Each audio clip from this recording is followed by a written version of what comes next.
پاکستان میں سیاحت کے فروغ کے لیے پیرس میں موجود پاکستانی سفارتخانے میں ایک تقریب کا اہتمام کیا گیا۔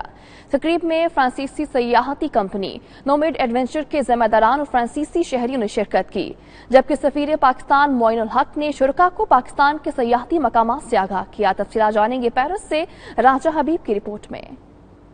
سفارت خانہ پاکستان نے فرانس کی معروف سیاحتی کمپنی کے تعاون سے پاکستان میں سیاحت کے فروغ کے لیے ایک پروقار تقریب کا اہتمام کیا، جس میں فرانسیسی کمپنی کے 100 سے زائد صارفین نے آن لائن داخلے کے ذریعے شرکت کی۔ سفیر پاکستان معین الحق نے شرکاء سے کہا وہ پاکستان جائیں اور وہاں کے بلند و بالا پہاڑوں، خوبصورت وادیوں، ثقافتی ورثے اور مہمان نوازی سے لطف اندوز ہوں۔ انہوں نے شرکاء کو حکومت پاکستان کی نئی سیاحتی پالیسیوں، جن میں آن لائن ویزا اور آن ارائیول ویزا کی سہولت شامل ہے، کے بارے میں بھی آگاہ کیا۔ انہوں نے بتایا کہ سفارت خانہ میں جلد ہی ایک سیاحتی دفتر کھولا جا رہا ہے تاکہ فرانسیسی سیاحوں کو پاکستان جانے کے لیے زیادہ سے زیادہ سہولیات فراہم کی جا سکیں۔ انہوں نے پاکستان کو ترجیحی سیاحتی مقام کے طور پر پیش کرنے پر فرانسیسی ٹور آپریٹرز کا شکریہ بھی ادا کیا۔